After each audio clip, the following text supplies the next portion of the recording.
Welcome back to the Kick and Post YouTube channel and podcast with your hosts, Jamal Thompson and Chris Perry. And we're back with the player profiles, NFL draft coverage today.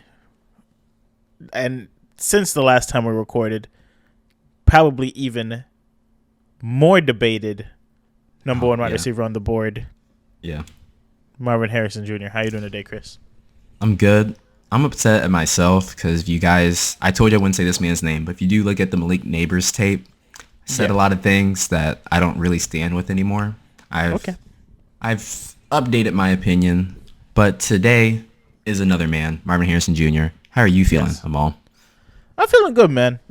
Watching this prospect, especially over the last 2 years, there's not many questions to his game. I think, no offense to him, the Neighbors production this year has been overlooked, but we're looking at Marvin Harrison as a specimen, not necessarily his production, because he did not play with a Jaden Daniels. He played with somebody who transferred to Syracuse after playing for Ohio State this year. That should be enough of a telltale sign for you. But prototypical size, prototypical length, speed out of this world for his height, great build, shades of Larry Fitzgerald, shades of Cincinnati great AJ Green. Go ahead. There you go. Yeah. You know, that's the comps here day one. I feel like all things go right for him, he's blowing those comps out the water. And those are two Hall of Fame wide receivers. Great hands, great catch radius, great body control. The highlights say it themselves.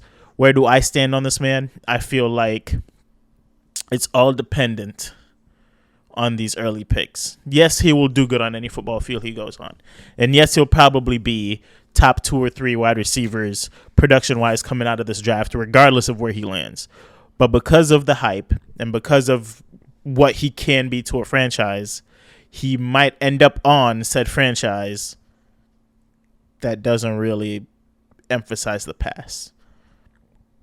Are you referring to the Patriots? I'm referring to the Patriots. Now, everything on the draft board is saying the Patriots should probably lean quarterback or trade down. If they're not planning to take a quarterback, trade down, acquire more assets, figure out more on the roster, then take some shots in the second round. Nothing should propel them to take a wide receiver. Nothing should compel them, I should say, to take a wide receiver at the number 3 pick. To be honest, it seems like Minnesota would be willing to pay a bag to get that number 3 pick. So, if all things go right, MHJ is looking at potentially landing on a loaded Chicago team. Well, not Chicago. Who's at the 4? Cardinals, yeah. He's landing on a Cardinals team that just let Hollywood walk. That right now has Kyler as starter. That the offense, like we were just saying, has sneaky potential to be something great. Or I don't think he gets past the 5 at the Chargers, who definitely need to find a new wide receiver for Justin Herbert, which that is also not a horrible landing spot. But if he goes at that 3 spot and it is not via trade, things get a little bit sticky, and the wide receiver 1 out of this draft changes a little bit, changes that complexion a little bit, because Neighbors will for sure land in a better spot if he goes after that. Okay. I agree. The way I see it, though, right now with how last week went, how everyone's talking, like you said, everyone's trying to trade up. I don't believe that he's going to New England. I do think we're safe now. We have nothing to worry about. It just doesn't make sense as an organization that's rebuilding to invest a heavy pick into a caliber player like Marvin Harrison. But like you said, the offers on the table right now, if you want a receiver, you can trade back 2-3 spots and get potentially just as good Malik Neighbors, or worst case scenario, Rome Odunze, plus a lot of value on top of that. We just saw what Chicago did last year, trading back with a 1. That 3 is looking like pretty much like a value of a 1 right now, based off how I'm hearing these quarterbacks talk. So it's no different. Just do what you got to do. Sucks we can't have Marvin, but you can really change your franchise with 2-3 cornerstone players. This is a draft that's pretty deep, top 15, top 20. It has some really good talent. So bite the bullet. There's no way they take Marvin Harrison at 3. At 4, I want Marvin to go. I would love him in Arizona. I would love him Me too. even more in Los Angeles. So much Me opportunity. too. But even with the same situation as Arizona, they could trade back 2 spots with the Giants and just get the best receiver off the board. Like, that's an option. So it's like, yes, we could force Marvin, but we just saw Malik's measurables on the field. I'm not going to talk about him. Second time I told you to name cap. But get back into why Marvin Harrison is worth that third pick. I think not only is his pedigree there, he has the side, he has the athleticism, he has the speed. Like, he's a crazy build. This is why I still have him over Malik Neighbors. Malik Neighbors, third time, my bad. He went The crazy. feet. The feet. He went nuts. He is Yeah. that guy. Marvin Harrison is the brand. Marvin Harrison is the example. He has the work ethic. There's no questions that I know he's not gonna be the hardest worker in that facility. It's on day one. He has the mentorship like no other. Like, the areas that you can't really like measure. Like, his dad was a great, not good, a great. Great. Yeah. Like, you have someone to talk to bounce back ideas, to work on your game with. Like, that alone is value out the ass. And then on top of that, he's also athletic freak. And then on top of that, you see his tape, and it's like, what would if he had done at LSU? Like, People I'm seem not- to forget. Like, he played like what? with, no offense to the other Ohio State wide receivers this year. No It is offense. not. It was not the Olave, JSN, Garrett Wilson trio. It was not that. No, sir. It was not that. Mecca's good, right? No, he's pretty But good. Everybody knew. I like Mecca. Everybody knew it was Marvin Harrison, and he still put up insane stats. Yeah. Same with the running back situation. Not a bad running back. Not Zeke. Not J.K. Dobbins. Was not that for Ohio State. Right? Trevion Henderson. Good. But was not that level of competitive. Not that level of athlete for them. O-line wasn't as great. Right? So many things with Ohio State they're able to overlook because still great talent, but not an all-star team. And he was still that boy. The feet look pretty sound. The route running looks pretty sound. He doesn't get bullied off the line. Again, speed crazy. Like, he's deep threat. He could cover the whole field with what he does skill-wise. But I'm just a little bit more worried about the landing spot. I know you said, it's a lock, but I feel like nothing is a lock in this game. We could see the Patriots Nothing trade is the a pick lock in next this year game. You're right. and, It's and just move into the top 5 twice, you know? once again, And, based off what I've heard, based off how every people are talking, if everyone, I've heard JJ should be the number 1 pick. I don't want to hear that. Someone said wanna that. hear I ain't that. gonna say his name. And if you believe that, take him at 5, because I doubt you will. But anyway, what if that's how they're talking? And there's been so much hype. This boy went from second to third round to top 3 lock. Like a top 5 lock. That's disgusting. A. B, it's going to happen. There's a lot of opportunity. I think that might get shaken up now with another player. I'll only mention once, Michael Penix. Welcome to the first round. Congratulations. You think he gets into the first round now? Easily. After his pro day, lock. He's going to be back in. It's going to be similar like how Lamar was. The team's probably going to trade up with their second to get a little bit of value, take a risk. I just hope it's in the right spot for him. Another video. I think it's Oakland. Back to Marvin. I mean, Las Vegas. I think it's Las Vegas if they do But that. anyway, with all these quarterbacks moving up now, that's why I think the draft really starts is after 5, because we know what 2 should look like.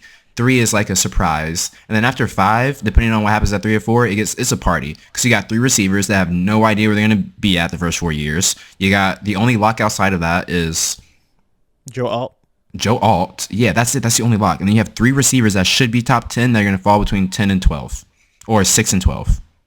And in between think they that, slip everyone's even going to be further. trading up. We got I think they Oakland trying to slip trade even up. further. We got Denver trying to trade up. You got Minnesota trying to trade up. You got the Giants trying to trade up. The Giants got the 6th pick. What are you trying to trade up for?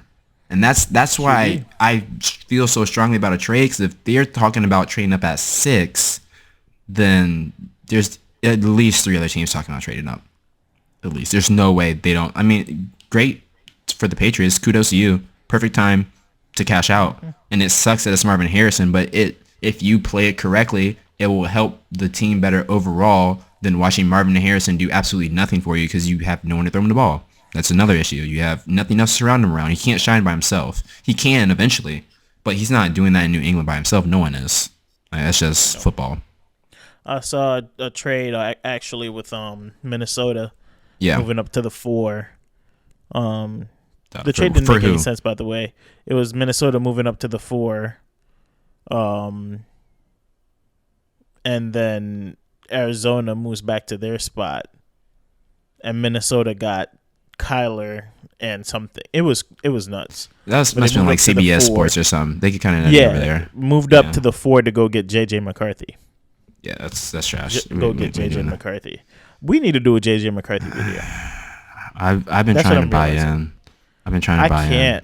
I can't buy in. And I go back and I watch and I look at the best throws and I look at the best decisions he's made and I go back to that national championship game, and granted he showed that he won't make the mistake, but he also didn't show me much. That's true, but that's in the past. We had a future, and that's what you got to assess on. Who's going to be the best quarterback within this next 4-year span? That's why you guys 4 years to assess. I think out of all of this is going to be Caleb, of course. If you want day one, I'll tell you in that video and so forth. So that's all I'm saying until we make those. But JJ, video's coming. We'll get on that. Okay. So let's follow the same model. Where's the best landing spots for MHJ? You could go first on this one. I got mine when you're done. I like him in Arizona. I like him in Los Angeles, and what's the last one? Like the last third, probably like Chicago, but I doubt he makes it to 9. Someone's gonna trade up before he gets to 9. Who day? Yeah. But Chicago could trade up from the 9. They could. They could do what Houston did, brother, and just let me get 1. Let me get 4. If they can pull that off, that will be the greatest.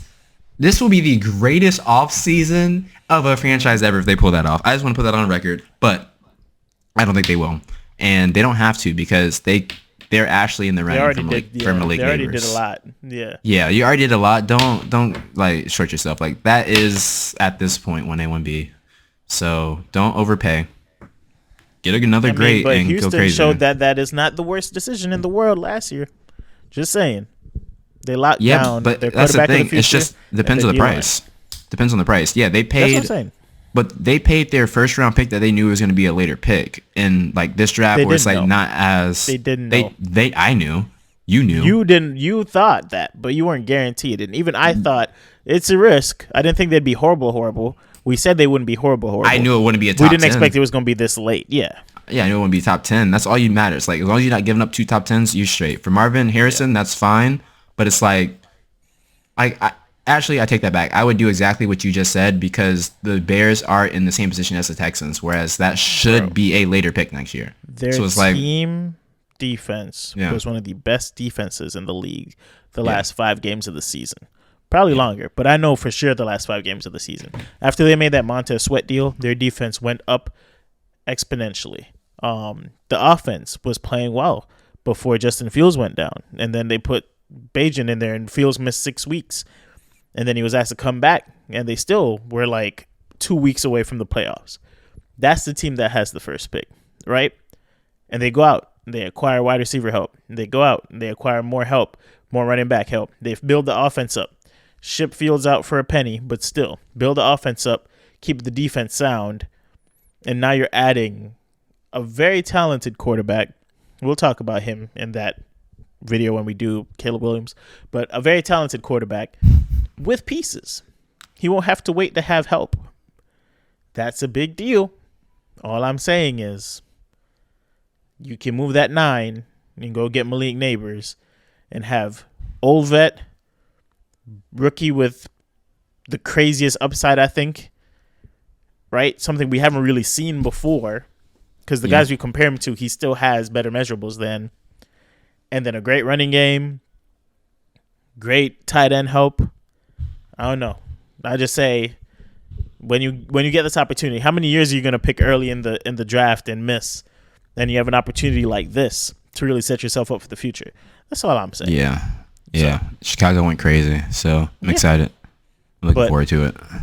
The betting man in me is saying plus 260 to win the division for Chicago.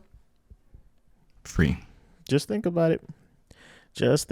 And we ain't even gotten to season-long props yet, but when those drop, unless they get crazy, thinking like 1,200 yards or something, if it's anything within 1,000 for Malik Neighbors, Hammer the over, because wherever he goes, they're throwing it.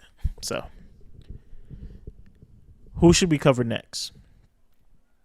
I gave you that job. I'm locked in. Your boy got a new job. Your boy trending up. Your boy is locked in. Y'all been following me closely. Hey, pay attention.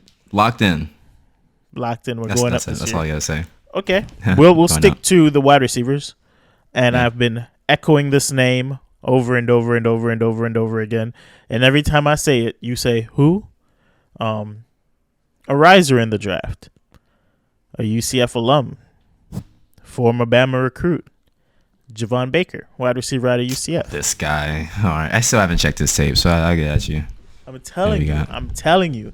He has the potential to be nice.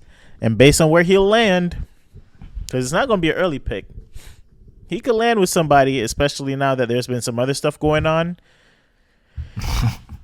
with a lot of other players. Too early, bro. Too early, bro. Come on. He can land in a good situation. He's not a first-round pick by no means. Dude. And he's a fringe second-round pick. Yeah. But I definitely want to do a breakdown of what I see on film, the potential I see, the landing spots. You know, he could go replace another UCF receiver and play for Buffalo. You know, now I'm getting too ahead of myself. But there's certain roles he could play for certain teams that'd be very beneficial for said teams and himself. So Javon Baker's the next wide receiver we'll be covering, UCF alum. Right. Future star. You heard it here first. Let's run it. Yes. So in that note, I'd like to thank y'all for watching. I'd like to thank y'all for subscribing. I have 454 subscribers right now. Keep subscribing. Get us up to 500. Like, share. If you have somebody you want us to cover, put their name in the comment section. You know, a little type in, why J.J. McCarthy is the best quarterback in the draft, something like that. And we'll go ahead and make that video telling you why you're delusional. But thank you guys for the support. Thank you for everything. See y'all on the next one. And peace.